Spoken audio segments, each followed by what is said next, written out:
کہ وہاں فرمایا گیا تھا کہ تین جو سب سے بڑے بڑے گناہ ہیں، والذین لا يدعون مع اللہ الہا آخر، وہ لوگ کہ جو اللہ کے ساتھ کسی اور الہ کو پکارتے نہیں ہیں، کسی اور سے دعا نہیں کرتے، ولا يقتلون النفس التي حرم اللہ الا بالحق، نہیں انسانی جان کو قتل کرتے ہیں جسے کہ اللہ نے محترم قرار دیا ہے مگر حق کے ساتھ، یعنی کوئی قانون کی دفعہ ان کے اوپر لاگو ہو جائے تو بات دوسری ہے۔ قتل عمد کے قصاص میں قتل ہوگا، یا یہ کہ زنا اگر شادی شدہ مرد یا عورت کرتے ہیں تو ان کی سزا جو ہے وہ رجم ہے، جو قتل کی ایک بہت ہی شدید شکل ہے،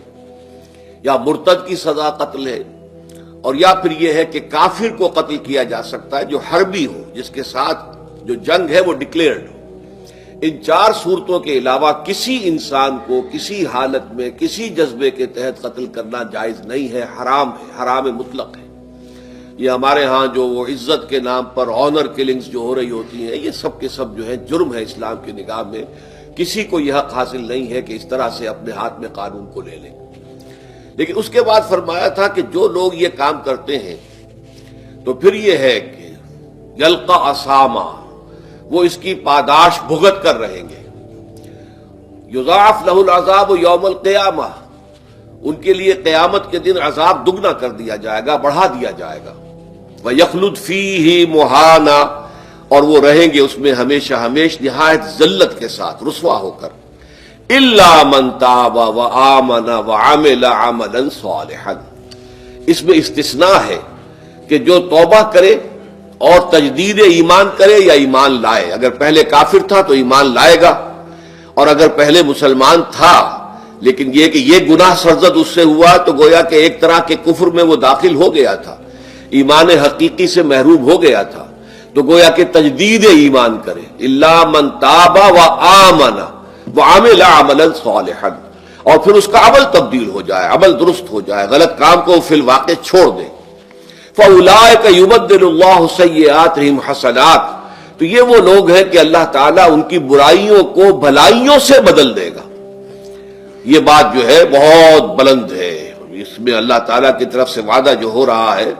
کہ فاولئک یبدل اللہ سیئاتہم حسنات وکان اللہ غفورا رحیما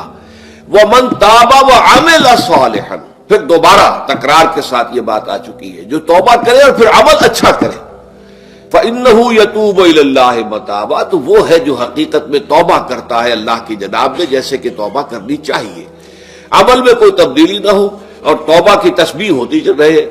استغفر اللہ ربی من کل ذنب واتوب الیہ، آپ نے 10 تسبیحیں کر دی، 1000 مرتبہ کہہ لیا، یہ سب زیرو ہے اللہ کی نگاہ میں۔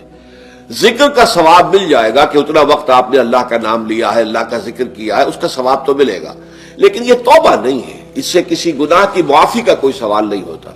اس سے برائیوں کے بھلائیوں میں بدلنے کا کوئی امکان نہیں ہے، اس سے اس کی سزا سے بچنے کی کوئی سبیل نہیں ہے۔ اب سورۃ تحریم میں خاص طور پر ایک خاص جو پس منظر ہے اس کے اعتبار سے یہ آیت آ رہی ہے، یا ایھا الذین آمنوا توبوا الی اللہ توبۃ نصوحا، اے وہ لوگوں جو ایمان لائے ہو، اے ایمان کے مدعیوں، دعوے داروں، توبہ کرو اللہ کی جناب میں، لیکن وہ توبہ خالص ہونی چاہیے، توبۃ نصوحا۔ اس سورہ مبارکہ کے پس منظر کو نوٹ کیجئے تو اس میں ایک خطائے اجتہادی کہہ لیجئے حضور سے ہو گئی تھی صلی اللہ علیہ وسلم، اگرچہ وہ خطا جانب خیر میں تھی، اچھے کام کے لیے تھی، برے کام کے لیے نہیں تھی، کہ آپ نے اپنی ازواج مطہرات کی دل جوئی کے لیے ایک شے جو اللہ کی طرف سے آپ کے لیے حلال تھی اس کو استعمال نہ کرنے کی قسم کھا لی، تو اس پر حضور کو روکا گیا، یا ایھا النبی لم تحرم ما احل اللہ لک تبتغی مرضات ازواجک، اے نبی کیوں آپ اپنے اوپر حرام ٹھہراتے ہیں وہ شے جو اللہ نے آپ کے لیے حلال قرار دی ہے؟ کیا آپ اپنی بیویوں کی رضا جوئی کے لیے ایسا کر رہے ہیں؟ واللہ غفور رحیم، اللہ غفور ہے، رحیم ہے، اللہ نے آپ کی اس خطا سے درگزر کیا ہے، لیکن قد فرض اللہ لکم تحلۃ ایمانکم، اللہ تعالیٰ نے راستہ تمہارے لیے کھول دیا ہوا ہے کہ ایسی قسموں کو کھولا جا سکتا ہے، جس کے لیے کہ سورہ مائدہ کے اندر کفارہ دے دیا گیا۔ تو گویا کہ حضور کو یہاں حکم دیا جا رہا ہے کہ آپ اپنی اس قسم کا کفارہ دیجئے، قسم کا، اور یہ جو قسم ہے اس کو کھول دیجئے۔ نمبر 2 پہ پھر 2 ازواج مطہرات کا معاملہ آیا کہ حضور نے ایک راز کی بات کہی ایک زوجہ محترمہ سے، لیکن انہوں نے وہ راز جو ہے وہ دوسری زوجہ محترمہ کو پہنچا دیا جن میں زیادہ آپس میں قریبی تعلق تھا. تو گویا کہ یہ بھی ایک طرح سے خیانت ہو گئی، اس لیے کہ راز جو ہے وہ تو ایک امانت ہوتا ہے، اور خاص طور پر عائلی زندگی میں میاں بیوی کے درمیان کے جو معاملات ہوتے ہیں وہ تو بہت ہی رازداری پر مبنی ہوتے ہیں. اس لیے ان میں سے کوئی چیز جو ہے جس کو خاص طور پر کہا گیا ہو کہ یہ ایک راز کی بات ہے جو تم سے کہہ رہا ہوں، کسی اور سے کہنا نہیں ہے، تو اس میں جو غلطی ہوئی ہے وہ بھی ایک بڑی غلطی تھی حضرت عائشہ صدیقہ رضی اللہ تعالی عنہا ان کی. تو ان دونوں کے پس منظر میں پھر تیسری بات آئی کہ اہل ایمان اگر تم غافل ہو اپنے اہل و عیال کی طرف سے اس اعتبار سے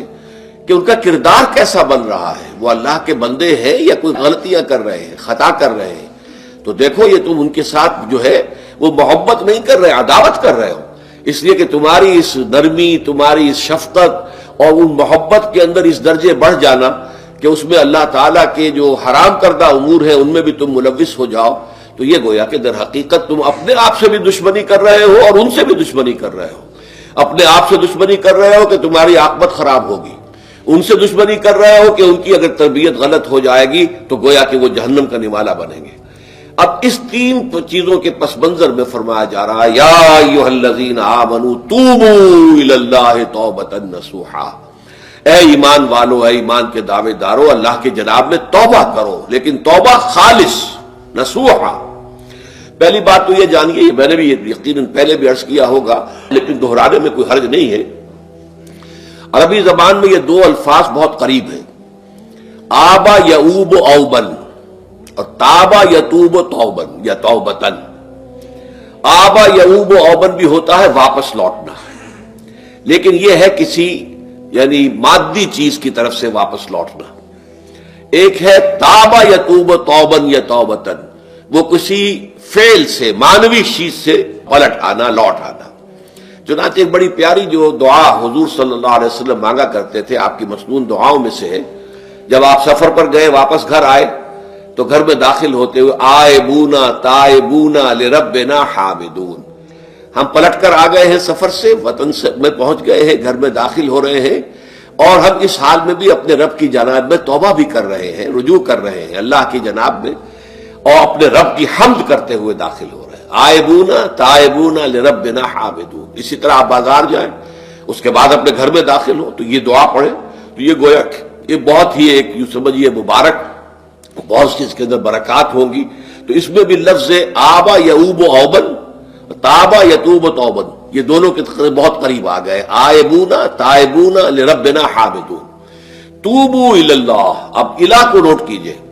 یہ توبہ کا لفظ بھی بہت سے ایسے الفاظ میں سے عربی زبان کے، جیسا کہ اس سے پہلے ہم دیکھ چکے ہیں کہ ایک لفظ ہے رغبہ، رغبہ رغبت جسے اردو میں ہم بولتے ہیں. رغبہ الہ ہوگا تو کسی شے کی طرف رجحان ہونا، اس کی طرف پیدا ہو جانا، اس کی خواہش پیدا ہو جانا. اور رغبہ عن ہوگا تو کسی چیز سے متنفر ہو جانا، دور ہٹ جانا، دور چلے جانا. ورب ایک ہی ہے، پریپوزیشن کی چینج سے بالکل برعکس نتیجہ نکل آیا. ومن رغب عن سنتی فلیس منی،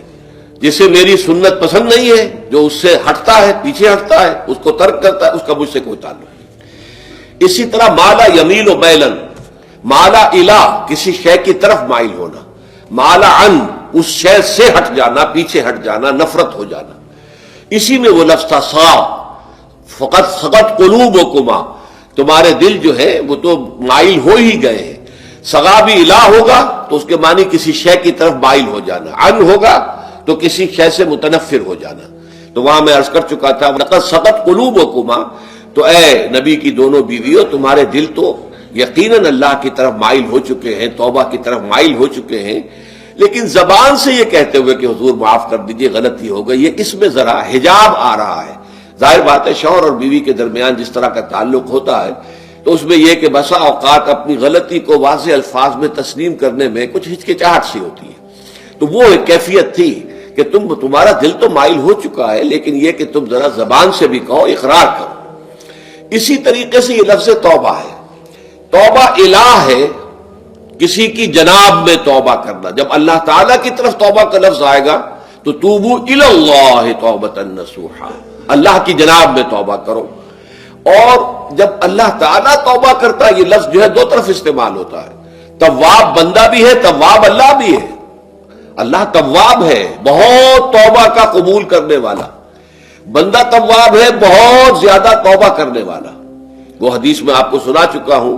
کل بنی آدم خطاؤون وخیر الخطائین التوابون، تمام بنی آدم نہایت خطا کار ہیں، گناہ گار ہیں، غلطیاں ہوتی ہیں، خطائیں ہوتی ہیں، لیکن ان خطا کاروں میں بہتر لوگ وہ ہیں جو بہت توبہ کرنے والے، رجوع کرتے، پلٹتے ہیں، ان میں پشیمانی پیدا ہو جاتی ہے اور وہ اللہ تعالیٰ کی جناب میں رجوع کرتے ہیں، تو وہ تواب ہیں، بہت زیادہ توبہ کرنے والے۔ لیکن اللہ کی جناب میں توبہ جب بندہ کرتا ہے تو وہ الہ آئے گا، تابہ الہ، اس نے توبہ کی اللہ کی جناب میں۔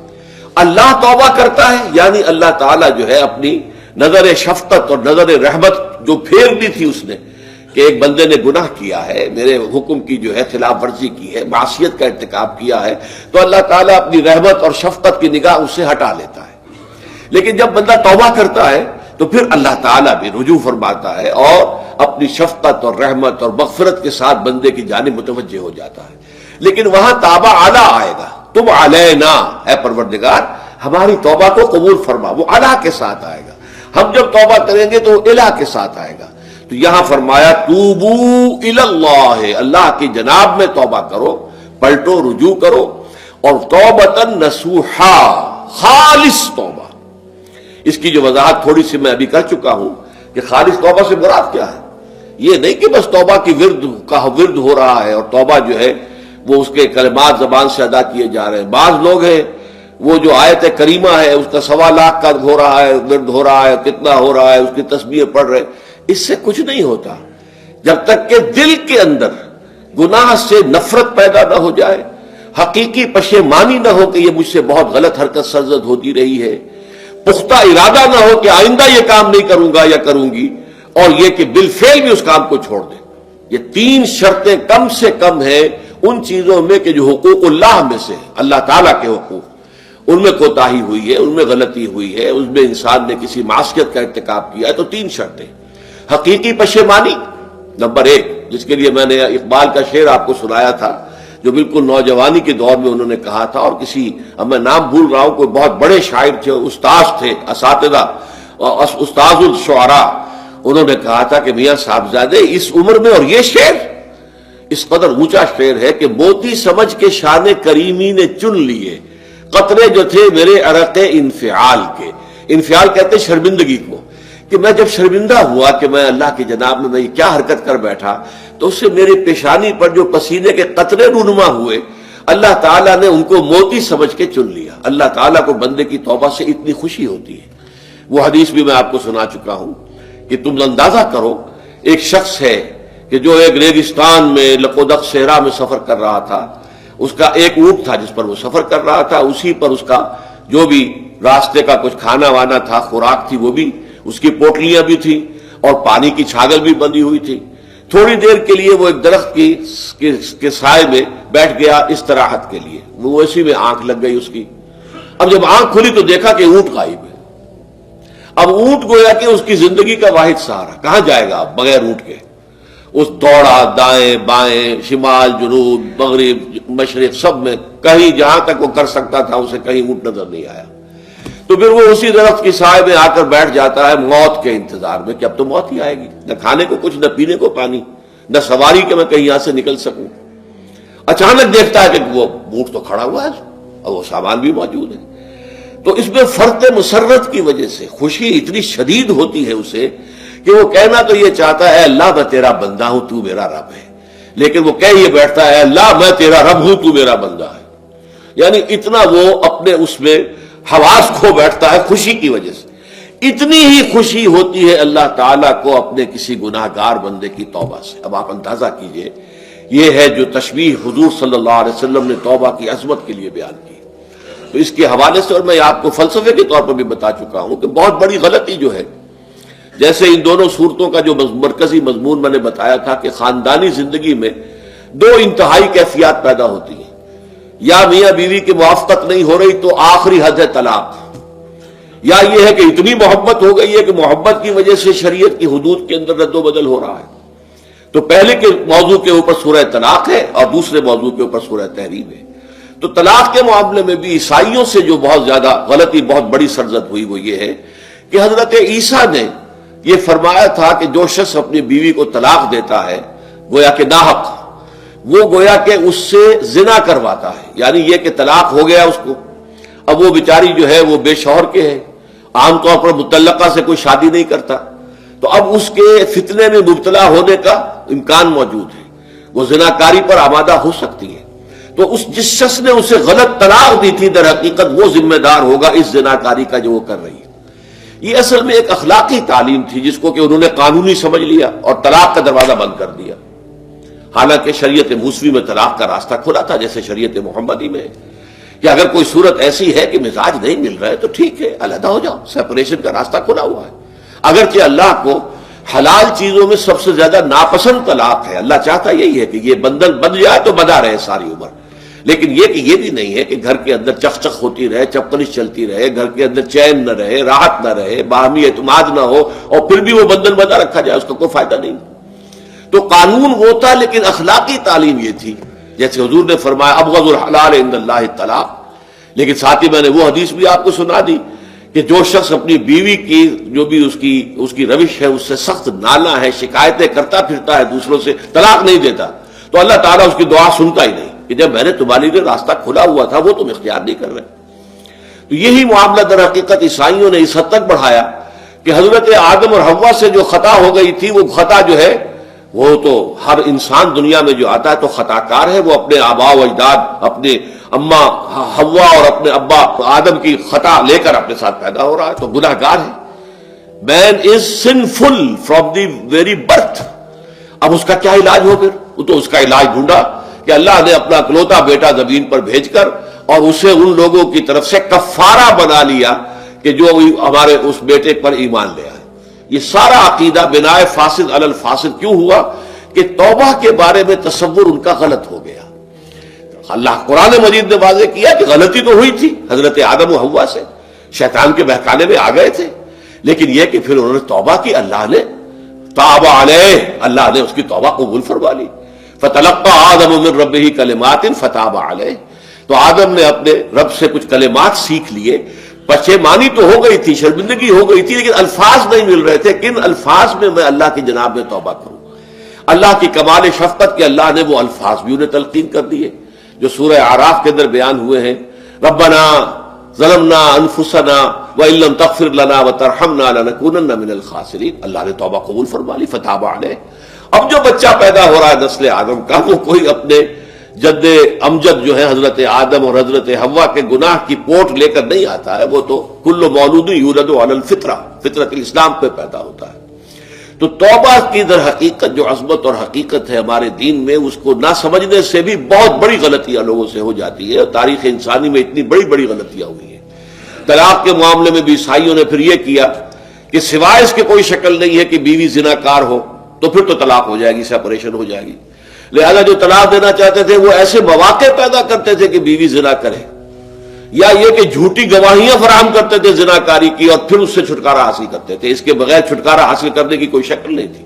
اس پر بڑے بڑے افسانے جو ہیں وہ مغربی لٹریچر کے اندر آپ کو ملیں گے کہ عورت سے نجات پانے کے لیے انہیں پھر یہ کرنا پڑتا تھا کہ جھوٹے طور پر جھوٹا الزام تہمت لگا کر اس کے اوپر زنا کا الزام ثابت کرے، یا یہ ہے کہ اسے واقعتاً خود ایسے حالات میں ڈال دے کہ وہ زانیہ بن جائے اور پھر اس سے نجات حاصل۔ یہ گویا کہ پھر وہی بناء فاسد علی الفاسد، ایک غلط بات کے اوپر دوسری غلط بات کہی۔ تو توبوا الی اللہ توبۃ نصوحا، توبہ کرو اللہ کی جناب میں جو کہ خالص توبہ ہو۔ خالص توبہ میں 3 شرائط میں نے بیان کر دی کہ اگر اللہ کے حقوق میں معاملے میں کبھی بیشی ہوئی ہے تو پھر یہ ہے کہ پشیمانی حقیقی، عزم مصمم دوبارہ نہیں کروں گا نہ کروں گی، اور نمبر 3 یہ کہ ایک مرتبہ اس گناہ کو لازماً چھوڑ دینا۔ اس کے بعد جو ہے اگر یہ حقوق العباد میں سے ہے تو ایک چوتھی اضافی شرط ہے، یا تو اس کی تلافی کرو، اس کا پیسہ مارا تھا تو پیسہ دو، بہن کا حق جو ہے وراثت میں کھایا تھا تو اس کو ادا کرو، یا اس سے معافی حاصل کرو، یا پھر ایک شکل ہو سکتی ہے کہ اگر وہ فوت بھی ہو گیا ہے، اب کوئی شکل نہیں ہے، اس کی طرف سے صدقہ و خیرات کرتے رہو، اللہ یہ میں کر رہا ہوں اس کے حساب میں اس کو جمع کر دے، اور میری جو کوتاہی تھی اس کو معاف فرما دے، اس کو جو ہے وہ ڈیبٹ کریڈٹ ہو جائے گا،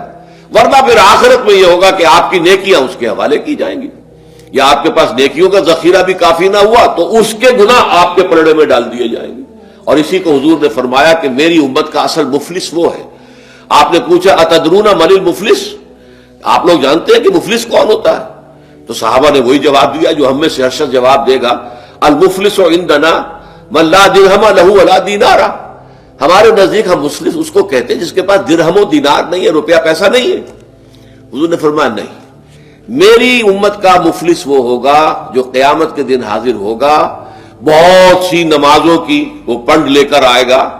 وہ گٹھڑی لے کر آئے گا، گٹھڑا لے کر آئے گا، اور روزوں کا اور اس کا اور حجوں کا اور عمروں کا، لیکن وقد شتم ھذا واکل مال ھذا،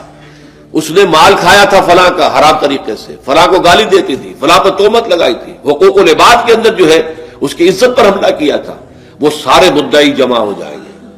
اللہ تعالیٰ کسی سے کہے گا بھائی تم اس کی نمازیں لے جاؤ، کسی سے کہے گا اس کے روزے لے جاؤ، اچھا تم لو حج لے جاؤ، اس کے عمرے لے جاؤ، اور اس کے بعد بھی مدعی باقی ہوں گے، تو اب مدعیوں کے گناہ اس کے پلڑے میں ڈالے جائیں گے، اور پھر وہ دوسروں کے گناہوں کے بوجھ تلے دب کر جہنم میں جھونک دیا جائے گا۔ تو یہ حقوق العباد کے اندر معاملہ اس سے بھی کہیں زیادہ سخت ہے کہ جو حقوق اللہ کا ہے۔ اللہ تو بڑا غفور ہے، رحیم ہے، اس کے اندر وہ رعایت بھی کرے گا، لیکن حقوق العباد کا معاملہ اللہ کہہ دے گا یہ میرا معاملہ ہے ہی نہیں، یہ تمہارا آپس کا معاملہ ہے، تمہیں اس میں تو جو بھی ہے لین دین کر کے ہی معاملہ چکانا ہوگا، دے دے کر معاملہ ہوگا، اس کے بغیر نہیں۔ تو توبوا الی اللہ توبۃ نصوحا عسى ربکم ان یکفر عنکم سیئاتکم، این ممکن ہے، عسا اصل میں امید دلانے کے لیے ہوتا ہے، شاید کہ ایسا ہو جائے، لیکن جب اللہ کی طرف سے یہ لفظ آتا ہے تو یہ یقینی معنی، یقینی وعدے، اللہ کا وعدہ ہے، اگر تم یہ توبہ نصوح کرو گے تو اللہ کا وعدہ ہے تم سے کہ وہ تم سے تمہاری برائیوں کو دور کر دے گا۔ یہ تکفیر کے لفظ کو بھی سمجھ لیجئے، کفر کا اصل معنی ہے چھپا دینا، دبا دینا، اسی لیے گناہ کا کفارہ ہوتا ہے۔ آپ سے گناہ ہو گیا، آپ نے کفارہ دے دیا تو گناہ چھپ گیا، دب گیا، اس کے اثرات زائل ہو گئے، وہ آپ کے نامہ اعمال سے اس کو ختم کر دیا جائے گا۔ یہ ہے کفارہ، کفارہ۔ کفار جمع ہے کافر کی، کافر جو ہے وہ حق کو چھپاتا ہے، اللہ کی دعوت جو دی جا رہی ہے اس کو دباتا ہے، تو اس معنی میں وہ کافر ہے، انکار کرتا ہے۔ لیکن یہ کہ ایک کفران نعمت ہے، کسی نے آپ پر احسان کیا ہے اور آپ اس کا احسان نہیں مان رہے، آپ کے لیے دل میں اس کے لیے کوئی احسان بندی کے جذبات پیدا نہیں ہوئے، تشکر کا جذبہ پیدا نہیں، یہ کفران نعمت ہے۔ تو تکفیر اس کو بھی کہتے ہیں، تکفیر اسے بھی کہتے ہیں مسلمان امت میں سے کسی کو نکال دینا، اس لیے کہ وہ بنیادی عقائد میں علیحدہ ہو گیا ہے، تو یہ پرجنگ ہے، یہ بھی تکفیر ہے۔ تو تکفیر اعمال کیا ہے کہ برے اعمال کو دھو دے گا تمہارے نامہ اعمال سے، اور نمبر 2 تمہارے دامن کردار سے بھی دھو دے گا،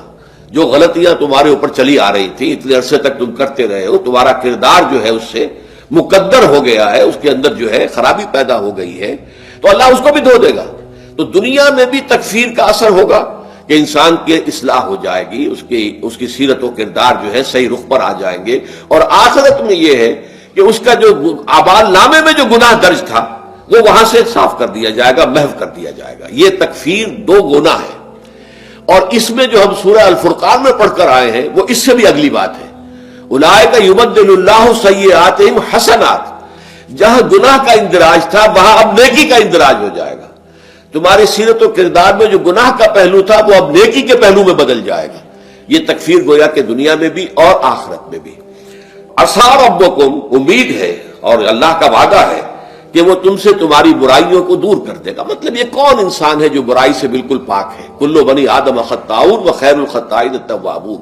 توبہ کرو، توبہ نصوح کرو، اللہ تعالیٰ دھو دے گا، تمہارے دامن کردار سے بھی داغ اور دھبے صاف کر دے گا، اور تمہارے اعمال نامے سے بھی۔ وَيُدْخِلَكُمْ جَنَّاتٍ تَجْرِي مِن تَحْتِهَا الْأَنْهَارُ، اور تمہیں داخل کرے گا ان باغات میں جن کے نیچے یا جن کے دامن میں ندیاں بہتی ہوں گی۔ یوم لا یخزی اللہ النبی والذین آمنوا معہ، وہ دن کہ جس دن اللہ رسوا نہیں کرے گا نہ نبی کو اور نہ ان کو جو ان کے ساتھ ایمان لائے۔ ان کے ساتھ ایمان لانے، ظاہر بات ہے انبیاء کے رسوا ہونے کا تو کوئی سوال ہی نہیں، یہاں اس کا ذکر جو ہے وہ تو صرف بطور تذکرہ کر دیا گیا، ورنہ اصل کیا ہے، جو نبی کے ساتھ ایمان لائے۔ اور نبی کے ساتھ ایمان لانے والوں میں درجہ اول کے لوگ وہ ہیں جو صحابہ کرام ہیں، جو حضور کے زمانے میں تھے، حضور کے ساتھ دیا انہوں نے اپنے جان و مال سے حضور کے مشن کو تقویت پہنچائی، جہاں حضور کا پسینہ گرا وہاں اپنی خون کی ندیاں بہا دی، اپنی جانیں دے دی، تو وہ ہے اولین۔ لیکن اللہ تعالی ہمیں بھی ان میں شامل کرے، اس لیے کہ جیسے کہ سورہ بقرہ کی جو آخری سے پہلی آیت ہے اس کے اندر بیان فرمایا گیا کہ آمن الرسول بما انزل الیہ من ربہ والمؤمنون، ایمان لائے رسول محمد صلی اللہ علیہ وسلم اس چیز پر کہ جو ان کے اوپر ان کے رب کی طرف سے نازل کی گئی، اور ایمان لائے صاحب ایمان، وہ صاحب ایمان سب کے سب شامل ہو جائیں گے۔ تو قیامت کے دن اللہ تعالیٰ رسوا نہیں کرے گا، یوم لا یخزی اللہ النبی والذین آمنوا معہ، جس دن کہ اللہ تعالیٰ رسوا نہیں کرے گا نہ اپنے نبی کو صلی اللہ علیہ وسلم اور نہ ہی ان کو کہ جو ان کے ساتھ ایمان لائے۔ اور یہ آخرت کی رسوائی جو ہے بہت بڑی رسوائی ہے۔ دنیا کی رسوائی انسان جو ہے اس کو بہت ہلکا سمجھے، آخرت کی رسوائی بہت بڑی ہے۔ پوری خلق خدا جہاں جمع ہوگی، پوری انسانیت جمع ہوگی، تمام آدم سے لے کر آخری انسان تک جمع ہوں گے، اور وہاں اگر رؤوس الاشہاد ہمارا پردہ چاک کیا جائے، ہمارے گناہوں کو جو ہے اعلان کیا جائے، تو وہ کتنی بڑی رسوائی ہوگی۔ اسی لیے یہ دعا مانگتے رہنا چاہیے، اللہم ربنا اجرنا من خزی الدنیا والآخرہ، اے اللہ ہمیں بچا لے، دنیا اور آخرت دونوں کی رسوائی سے بچا لے۔ دنیا کی رسوائی یہ ہے کہ آپ کی کسی غلط کام کا چرچا ہو جائے، دنیا کے اندر پھیل جائے، آپ کی جو ہے عزت جو ہے وہ داغدار ہو جائے، اس سے بھی اے اللہ بچا لے، پردہ ڈال دے۔ جیسے کہ حضور نے لفظ استعمال کیا الا یتغمدنی ربی برحمتہ، الا یہ کہ میرا پروردگار مجھے اپنی رحمت کی چادر تلے ڈھانپ لے۔ اللہ تعالیٰ دنیا میں بھی ہمیں ڈھانپے رکھے اور آخرت میں بھی ڈھانپ لے۔ تو یہ خزی دنیا والآخرہ، اے اللہ ہمیں دنیا کی بھی رسوائی سے بچائے رکھ اور آخرت کی رسوائی سے بھی بچا لیجو۔ بارک اللہ لی ولکم فی القرآن العظیم ونفعنی وإیاکم بالآیات والذکر الحکیم۔